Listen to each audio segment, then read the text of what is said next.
Yes, mambo vipi, karibu sana katika segment ya kimichezo kutokea hapa ndani ya channel yako pendwa ya Mapro Media, na kama bado haujaungana nasi, basi ni rahisi sana, hakikisha na kwenda sehemu iliyoandikwa subscribe chini ya video hii,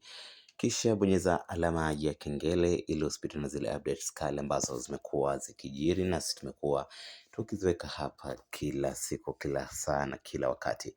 Nadhani kwa upande wa kimichezo bado kuna trending story ile ambayo inahusiana na kipigo ambacho Dar es Salaam Young Africans jana walikipokea kutoka kwa Dodoma Jiji, kipigo ambacho hakikutarajiwa kikweli, ambapo katika mchezo wa ligi kuu Tanzania bara NBC Premier League, Dodoma Jiji wakiwa wenyeji wakiwakaribisha Young Africans waliweza kupokea kichapo cha goli 3-2, na ikiwa ni mara ya kwanza tangia wacheze mechi zaidi ya 40 kuweza kufungwa timu hiyo ya Yanga. Sasa kama uliangalia mpira ule, basi utakubaliana na mimi, kati ya matukio ambayo yameshangaza wengi ni matukio mawili ya captain wa timu hiyo Bakari Nondo Mwamnyeto, ambapo tuliona goli la kwanza la Dodoma Jiji lilipatikana baada ya Bakari Nondo Mwamnyeto kupiga mpira vibaya na kuingia katika lango lao, lakini pia goli lingine lilipatikana baada ya Bakari Nondo Mwamnyeto kukwepa kwa makusudi mpira ambao ulipigwa na mchezaji wa Dodoma Jiji, na mwisho wa siku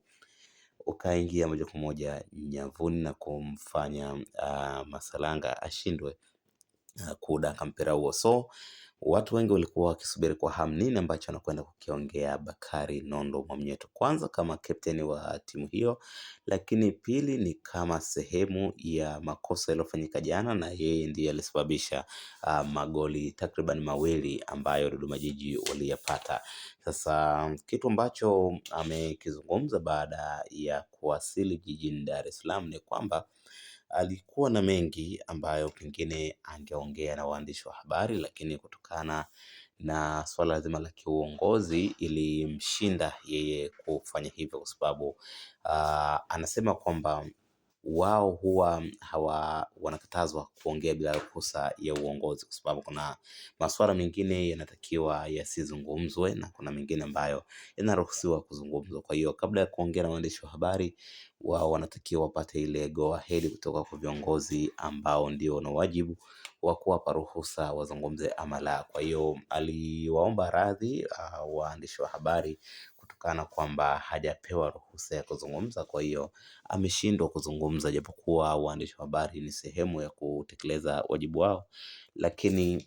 kwa yeye ameshindwa kuzungumza kutokana na maadili ambayo timu hiyo imejijengea. So tusubiri pale ambapo pengine atapata nafasi ya kuzungumza, tuone nini anakizungumza kutokana na yale ambayo yameendelea uwanjani, hususan kusababisha magoli mawili, lakini pia na kitendo kilichomfanya Djigui Diarra pia kususa na kuamua kutoendelea na mchezo huo. So yote kwa yote ni baada ya kupata ruhusa, na akija kuzungumza nafikiri tutawajuza.